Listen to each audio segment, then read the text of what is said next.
Alhamdulillah, salatu wassalamu ala rasulillah wa ala alihi wa ashabihi wa man walah wa la hawla wa la quwata illa billah. Amma ba'd. Kaum muslimin yang dimuliakan Allah, pada kesempatan malam kali ini tema yang akan kita angkat adalah sunnah-sunnah sahur yang sering dilewatkan oleh sebahagian kaum muslimin. Ma'asyarul muslimin yang dimuliakan Allah, kita mengetahui bahwa sahur ini merupakan salah satu rangkaian di dalam menjalani ibadah puasa, dan sahur ini merupakan waktu yang terbaik yang pernah ada di setiap harinya. Waktu sahur adalah waktu yang terbaik yang pernah ada setiap harinya, bukan hanya pada bulan suci Ramadan. Dan sahur ini disebutkan oleh Nabi sallallahu alaihi wasallam di antara rangkaian ibadah puasa yang membedakan ibadah puasanya kaum muslimin dengan ibadah puasanya orang-orang Yahudi dan orang-orang Nasrani. Sahur ini adalah pembeda antara puasanya orang-orang muslim dengan puasanya ahlul kitab. Nabi SAW mengatakan, faslun ma baina siyamina wa siyami ahli kitab aklatus sahar. Yang membedakan antara puasanya kami, kata Nabi, dengan puasanya mereka, orang-orang Yahudi dan orang Nasrani, itu terletak di makan sahurnya. Orang-orang Yahudi dan orang-orang Nasrani, mereka diwajibkan berpuasa, sebagaimana kaum muslimin juga diwajibkan oleh Allah berpuasa. Dan itu yang Allah katakan dalam Al-Quran, kutiba alaikumus siyam kama kutiba alal ladzina min qablikum la'allakum tattaqun. Diwajibkan bagi kalian wahai kaum muslimin berpuasa sebagaimana diwajibkan ketentuan ini bagi umat terdahulu. Dan umat terdahulu adalah al-Yahud dan Nasara. Mereka juga berpuasa sebagaimana kita berpuasa, akan tetapi ada perbedaan antara puasanya kita dengan puasanya mereka, dan perbedaan itu terletak di makan sahur.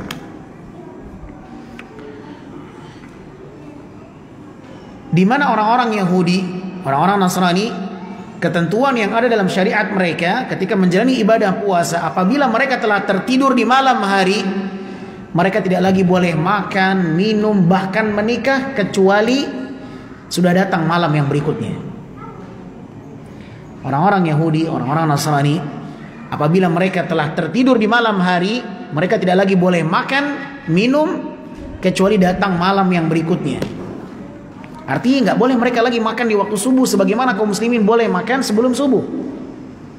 Kalau mereka sudah tertidur di malam hari, maka itulah ketentuan di mana mereka tidak lagi boleh makan dan minum sampai datang malam yang berikutnya. Ini ketentuan yang berlaku dalam syariat mereka. Adapun kaum muslimin tidak.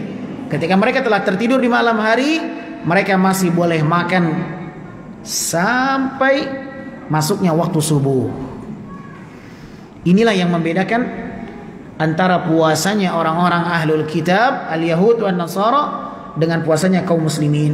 Oleh karenanya, mengapa Nabi SAW pernah melarang kita agar jangan sampai meninggalkan sahur?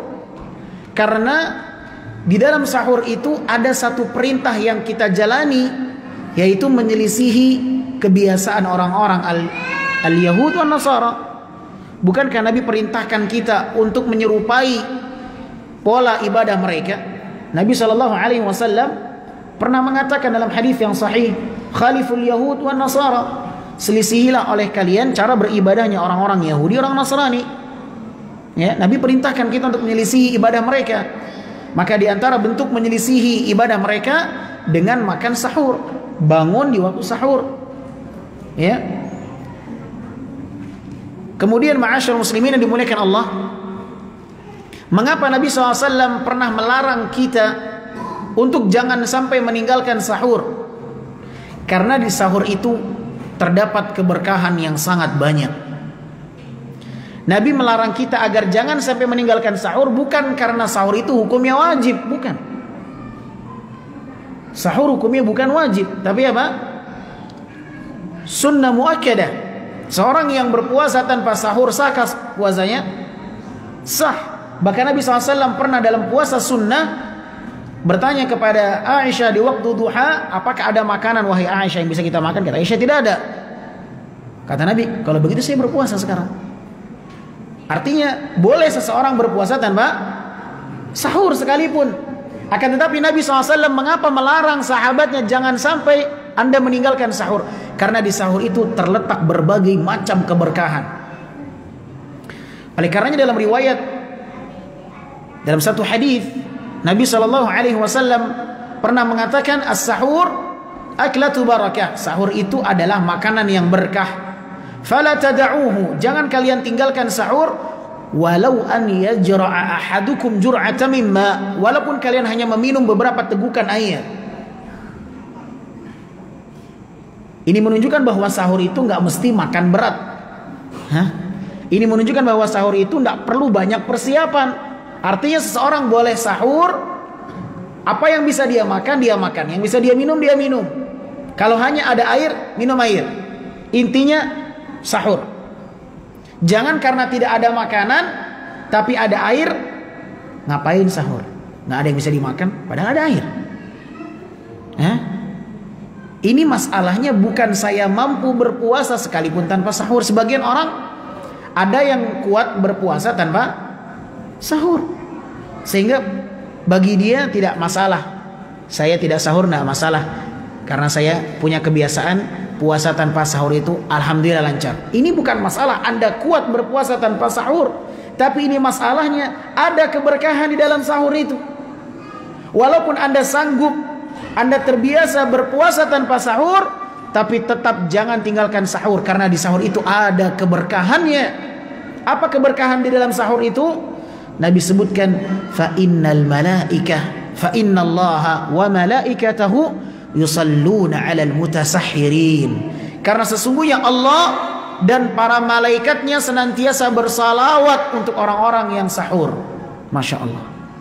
Jadi dengan bangun sahur itu seseorang akan mendapatkan kebaikan dari Allah dan akan mendapatkan kebaikan dari seluruh para malaikat. Para ulama mengatakan, mana yang paling banyak, jumlah malaikat atau jumlah manusia? Mereka mengatakan jumlah malaikat jauh lebih banyak. Mengapa demikian? Nah, karena langit-langit itu dikatakan oleh Nabi SAW langit yang sangat luas sekali. Yang disebutkan oleh Nabi SAW, tidak ada langit melainkan setiap jengkalnya ada malaikat yang beribadah kepada Allah Subhanahu wa taala pada posisi-posisinya. Tidak ada langit melainkan pada setiap jengkalnya di situ ada malaikat yang beribadah kepada Allah Subhanahu wa taala. Dan Nabi SAW pernah mengatakan, tidaklah dunia dibandingkan dengan langit yang pertama, melainkan perbandingannya bagaikan permisalan gelang yang dilemparkan di tengah gurun padang pasir yang sangat luas. Itu perbandingan luasnya antara bumi dengan langit yang pertama. Ya. Perbandingan antara dunia dengan langit yang pertama itu permisalannya bagaikan gelang yang kecil yang dilemparkan di tengah gurun padang pasir yang sangat luas. Ya, dan langit yang pertama apabila dibandingkan luasnya dengan langit yang kedua, perbandingannya bagaikan gelang yang juga dilemparkan di tengah gurun padang pasir yang luas. Artinya langit yang kedua itu jauh lebih luas dibandingkan langit yang pertama. Dan begitulah seterusnya sampai langit yang ketujuh, sampai Sidratul Muntaha. Langit yang ketiga lebih luas dibandingkan langit yang kedua, dan permisalannya bagikan gelang yang dilemparkan di tengah gurun padang pasir. Subhanallah. Ini menunjukkan bahwa langit itu jauh lebih luas dibandingkan apa? Dibandingkan bumi, sehingga para ulama mengatakan penghuni langit jauh lebih banyak jumlahnya dibandingkan penghuni dunia. Dan bayangkan Anda bisa meraih kebaikan dari seluruh penghuni langit yang begitu banyak jumlahnya dari jumlah para malaikat hanya dengan Anda menyempatkan bangun di waktu sahur. Makanya Nabi SAW ketika melarang sahabatnya, jangan sampai kalian tinggalkan sahur. Karena Nabi ingin kita meraih kebaikan yang banyak. Berkah itu artinya apa? Kathratul khair. Berkah itu artinya kebaikan yang banyak, kebaikan yang berlimpah. Nabi mengatakan as-sahur aklatu barakah. Sahur itu makanan yang penuh dengan keberkahan. Ya, maka jangan kalian tinggalkan walaupun hanya meminum air. Karena sesungguhnya Allah dan para malaikatnya senantiasa bersalawat untuk orang-orang yang sahur. Oleh karenanya puasa ini bukan hanya sebatas kita ini kuat menjalani puasa sekalipun tanpa sahur. Ini bukan masalah kuat atau tidak kuat tanpa sahur, tapi di sahur itu ada keberkahannya. Makanya Nabi melarang sahabatnya jangan tinggalkan sahur. Taib. Kaum muslimin dimuliakan Allah, di antara amalan yang sangat-sangat dianjurkan ketika sahur adalah memperbanyak istighfar. Di antara sunnah ketika sahur adalah memperbanyak istighfar. Berdasarkan firman Allah Subhanahu wa taala dalam surat Adz-Dzariyat ayat 18, wabil ashari hum yastaghfirun. Dan di kala sahur orang-orang yang bertakwa senantiasa memperbanyak istighfar. Surat Adz-Dzariyat ayat 18. Allah berfirman, wabil ashari hum yastaghfirun. Dan di waktu sahur-sahur mereka orang-orang yang bertakwa memperbanyak istighfar. Maka di antara ibadah yang sangat dianjurkan di waktu sahur adalah memperbanyak istighfar. Maka ketika sahur, ma'asyiral muslimin, jangan hanya sibuk dengan makan dan minum, tapi sibukkan juga dengan ibadah yang bernama istighfar. Karena perlu kita ketahui bersama, waktu sahur itu keberadaannya kapan? Di sepertiga malam terakhir yang disebutkan oleh Nabi SAW. Allah turun ke langit dunia. Yanzilu Rabbuna tabaraka wa ta'ala hina yabqa thuluthil lailil akhir. Allah turun ke langit dunia di sepertiga malam terakhir. Dan waktu sahur keberadaannya di sepertiga malam terakhir, bahkan di penghujung dari sepertiga malam terakhir. Kemudian Allah mengatakan, barang siapa yang berdoa kepadaku akan aku kabulkan, barang siapa yang meminta kebutuhannya akan aku berikan, dan barang siapa yang beristighfar akan aku berikan ampunan. Ya, maka di antara amalan yang sangat dianjurkan ketika sahur memperbanyak doa. Karena itu di antara waktu yang mustajab, memperbanyak istighfar, kemudian memperbanyak memohon kepada Allah Subhanahu wa taala. Ya, karena Anda sedang berada di waktu yang sangat mulia. Ya, ini sering dilewatkan oleh kaum muslimin. Jangan hanya sibuk makan dan minum saja ketika sahur itu, tapi ada agenda yang sangat mulia yang itu menjadi rutinitas orang-orang yang bertakwa. Oleh karenanya, ma'asyiral muslimin yang dimuliakan Allah, perlu kita ketahui bersama bahwa misi tertinggi di balik kewajiban berpuasa adalah apa? La'allakum tattaqun, agar kalian bertakwa. Maka yang perlu kita dalami adalah apa saja rutinitas orang-orang yang bertakwa. Dan ternyata Allah Subhanahu wa taala menyebutkan dalam Al-Qur'an, di antara rutinitas orang-orang yang bertakwa, mereka adalah orang-orang yang selalu beristighfar. Kapan? Di waktu sahur. Maka waktu sahur ini adalah waktu yang paling terbaik pada setiap harinya. Maka kalau kita bisa bangun sebelum subuh setiap hari, maka itu adalah konsep yang terbaik, konsep kehidupan yang terbaik. Bangun sebelum waktu subuh masuk, itulah waktu sahur. Dan sahur ini adalah waktu yang selalu ada setiap harinya, sekalipun Anda sedang tidak akan menjalani ibadah puasa. Bangunlah setiap hari sebelum subuh, ya, manfaatkan kesempatan itu, waktu sahur itu, dengan memperbanyak istighfar, memperbanyak berdoa, meminta kebutuhan Anda kepada Allah Subhanahu wa taala. Nah, kaum muslimin yang dimuliakan Allah Subhanahu wa taala. Kemudian ada satu hal yang ingin kita luruskan dari apa yang diyakini oleh sebagian kaum muslimin.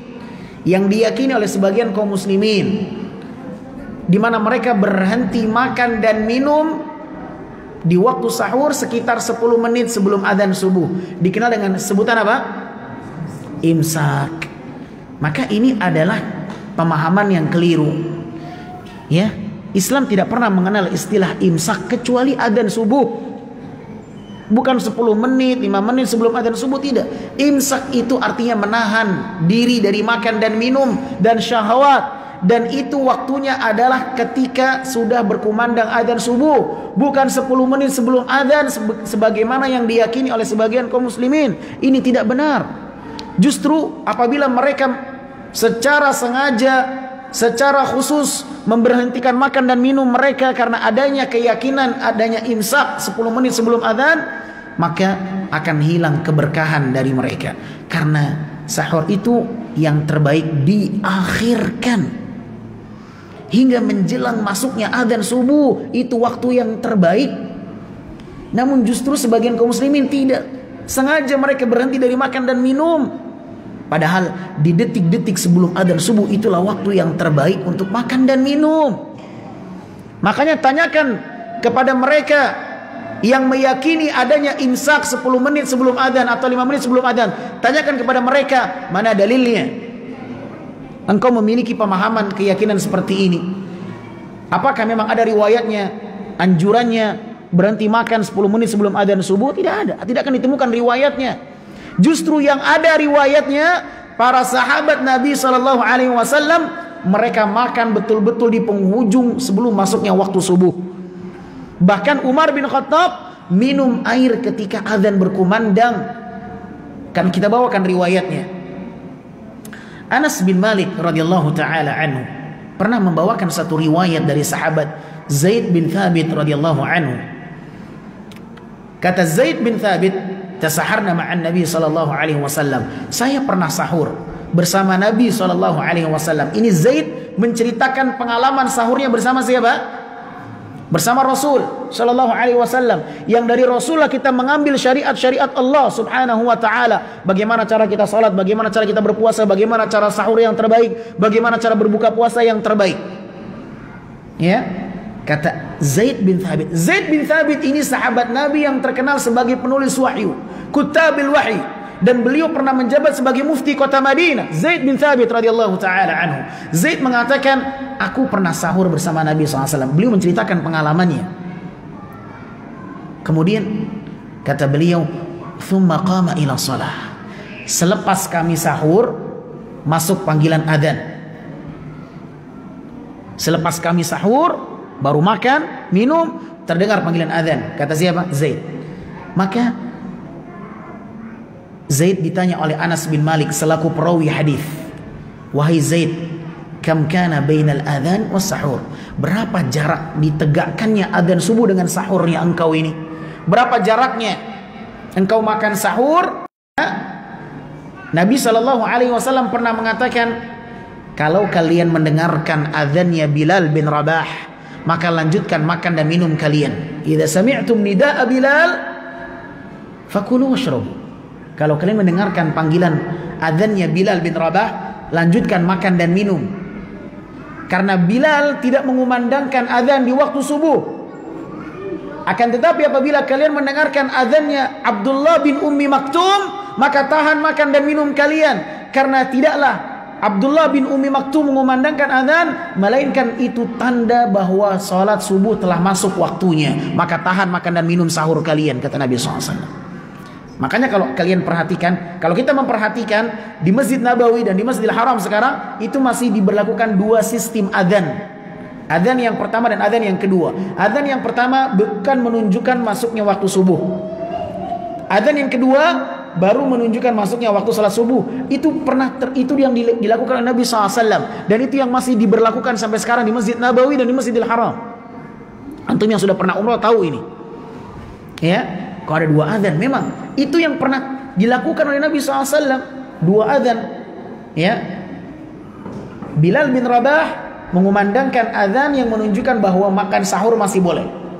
Tapi adzannya Abdullah bin Ummi Maktum, sahabat Nabi yang buta, yang pernah meminta keringanan agar tidak sholat berjamaah. Abdullah bin Ummi Maktum adalah sahabat Nabi yang buta yang pernah meminta keringanan kepada Nabi agar diberikan rukhsah tidak sholat berjamaah di masjid. Namun Nabi tidak izinkan karena dia mendengarkan panggilan adzan. Bayangkan akhirnya sahabat ini menjadi profesinya apa? Orang yang mengumandangkan adzan subuh. Masya Allah. Ya. Maka Zaid bin Thabit ketika ditanya oleh Anas bin Malik, berapa jarak sahur engkau bersama Nabi dengan masuknya waktu adzan? Kata Zaid bin Thabit, sekitar 50 ayat Al-Quran. Qadru 50 ayat. Sekitar 50 ayat Al-Quran apabila kami baca. Itulah waktu sahur kami bersama Nabi SAW. Waktu yang kami gunakan untuk sahur 50 ayat Al-Quran apabila kami membacanya sebelum masuk waktu subuh, sebelum masuk waktu adzan subuh. Sekarang pertanyaannya, 50 ayat Al-Quran itu kalau dikonversikan ke waktu kira-kira berapa lama? 50 ayat Al-Quran. Ini ada satu yang menarik di sini. Zaid bin Thabit tidak mengukur lamanya waktu dengan jam, karena di zaman Nabi SAW belum ada jam. Tapi mereka mengukur dengan apa? Bacaan Al-Quran. Ini luar biasa ini. Mengukur sesuatu dengan bacaan Al-Quran. Antum kalau ditanya misalnya, berapa jarak dari Pekanbaru ke Bangkinang? Antum sebut sekitar setengah juz Al-Quran apabila kami membacanya. Itu luar biasa ya. Tapi kita enggak. Berapa lama? 1 jam. Sahabat berapa lama? Sekitar setengah jam apabila kami baca. Berapa jarak dari Indonesia ke Jeddah? Antum jawab sekitar 10 juz Al-Quran apabila kami membacanya. Nah, antum kalau dari Indonesia ke Jeddah, antum dengarkan murattal sampai bandara airport di Jeddah, tuntas 10 juz antum dengarkan. Nah, itu yang sering saya sampaikan kepada jamaah. Manfaatkan waktu Anda untuk mendengarkan bacaan Al-Quranul Karim. Ini yang dilakukan oleh Zaid bin Thabit. Mengukur waktu dengan apa? Bacaan Al-Quran. Luar biasa antum. Antum ditanya dari sini ke Jalan Nangka berapa waktunya? Sekitar setengah juz Al-Quran apabila kami membacanya. Ini luar biasa ini. Ini kebiasaan para sahabat. Mereka bermuamalah dengan Al-Quran. Bukan hanya di masjid, tapi mengukur waktu pun dengan bacaan Al-Quranul Karim. Luar biasa ini. Zaid bin Thabit radhiyallahu anhu. Tapi pertanyaannya, 50 ayat Al-Quran apabila dikonversikan kepada waktu itu berapa lama? Berapa menit? Maka kita akan menjawab 50 ayat Al-Quran itu relatif. Karena ayat Al-Quran itu ada yang panjang, ada yang pendek. Yang panjang itu sampai 1 halaman 1 ayat. Ayat yang bercerita tentang hutang itu 1 halaman panjangnya. Ada ayat yang pendek, saking pendeknya 1 baris itu bisa 2 ayat atau 3 ayat. Saking pendeknya ayat itu. Maka kita ambil ayat yang standar. Katakan ayat yang standar itu yang 1 baris 1 ayat. Berarti 50 ayat berapa baris? 50 baris. Yang tidak terlampau panjang, tidak pula terlampau pendek. 50 baris. Baik. Kalau kita lihat dalam Al-Quran, 1 halaman Al-Quran itu berapa baris?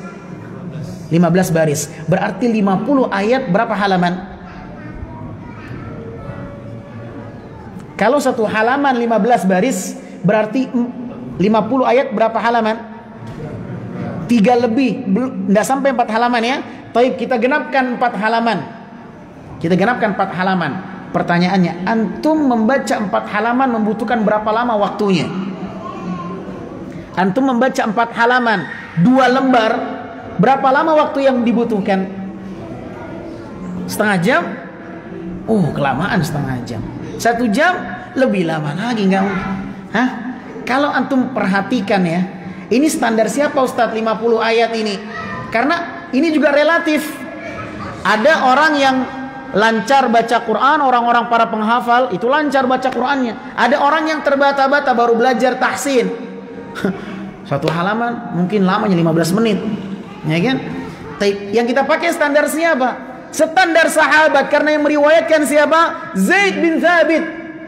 Bahkan termasuk seniornya para sahabat yang sering bermuamalah dengan Al-Quran. Beliau adalah pencatat wahyu, Zaid bin Thabit ini. Ya. Bukan sembarangan orang ini. Bahkan beliau pernah menjadi muftinya kota Madinah, Zaid bin Thabit radhiyallahu anhu. Ya, makanya kita pakai standarnya sahabat. Sahabat orang-orang yang sangat terkenal bermuamalahnya dengan Al-Qur'anul Karim, para penghafal Quran. Ya, kalau antum perhatikan orang-orang yang berkecimpung di dunia Al-Quran, para qari, para syekh, ya, qurra, itu mereka membaca 1 halaman tidak lebih dari 3 menit, insya Allah. Antum punya hafalan sekarang, katakan antum punya hafalan sekarang, yang hafalan antum itu 1 halaman, coba antum baca dengan hafalan antum, lancarnya insya Allah tidak akan lama lebih dari 3 menit. Ya, maka kalau seandainya 1 halaman 3 menit, 4 halaman berapa menit? 4 halaman berapa menit? 12 menit. Itulah waktu sahur yang terbaik, 12 menit sebelum adzan subuh. Kalau sekiranya adzan subuh jam 5, maka antum start makan yang terbaik sahur jam 5 kurang 12 menit. Ingat, sahur itu yang terbaik diakhirkan. Ya, ada orang sahur jam 2, jam 3, ini bukan sahur, ini makan malam. Waktu sahur itu ketetapannya ada. Ya, di detik-detik terakhir sebelum adzan itu semakin baik Anda makan dan minum.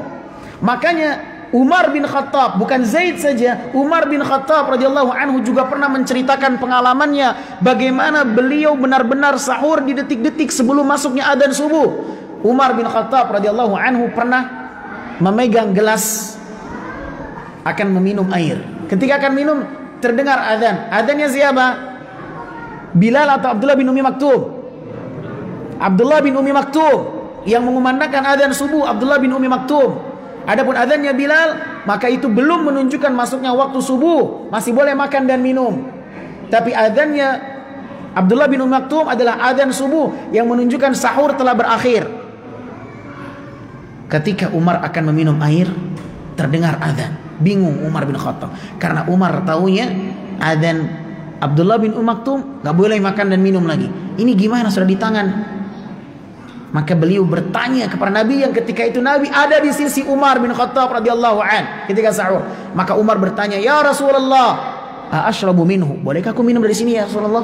Kata Nabi sallallahu alaihi wasallam, "Na'am, silakan kau minum."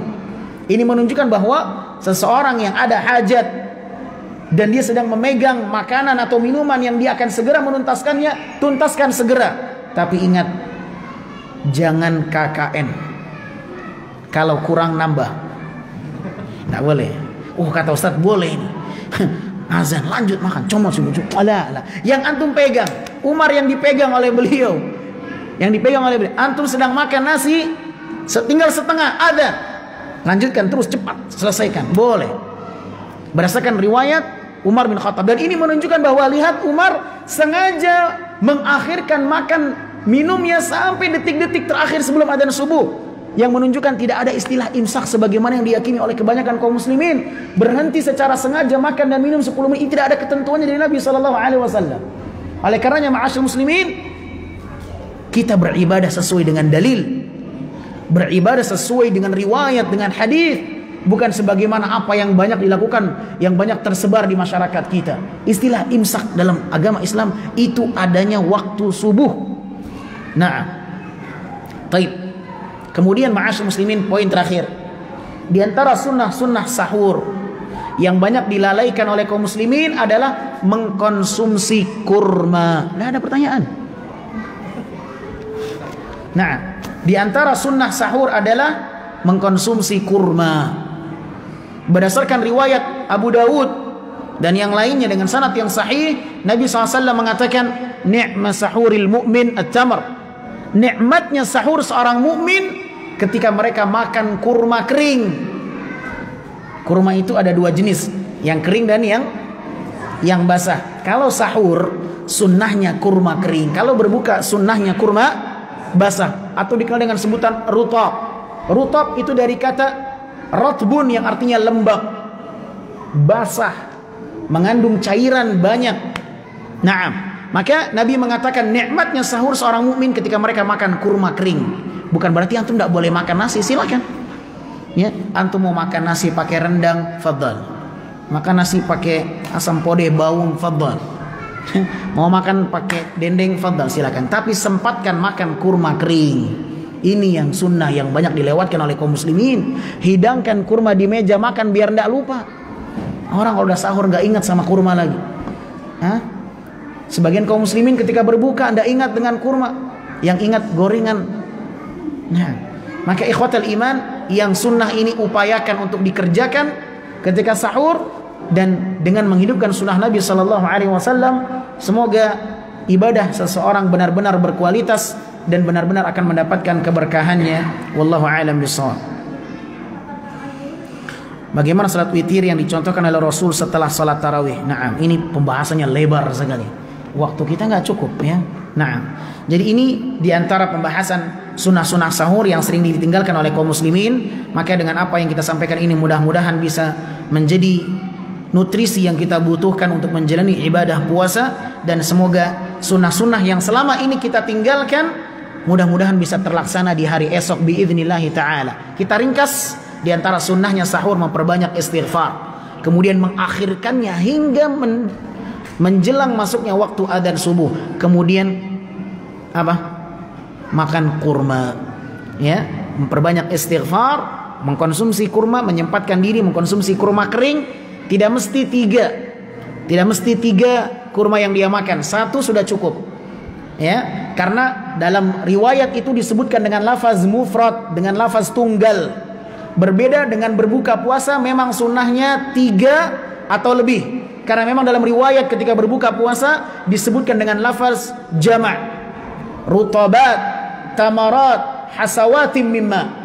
Ya, Nabi SAW ketika berbuka puasa, Nabi biasa mengkonsumsi kurma rutab 3 atau lebih. Karena rutabat itu bentuk jamak, dan bentuk jamak dalam bahasa Arab bilangannya dimulai dari 3 dan lebih.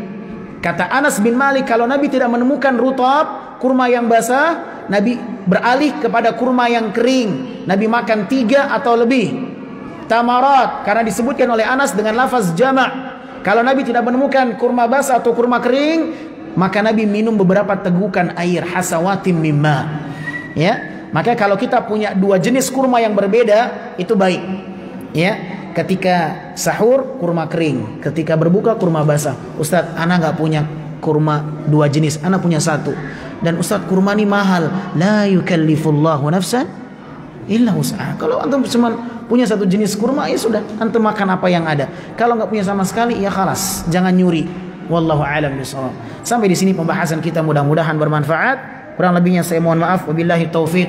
Subhanakallahumma wa bihamdika asyhadu an la ilaha illa anta astaghfiruka wa atubu ilaik. Assalamualaikum warahmatullahi wabarakatuh.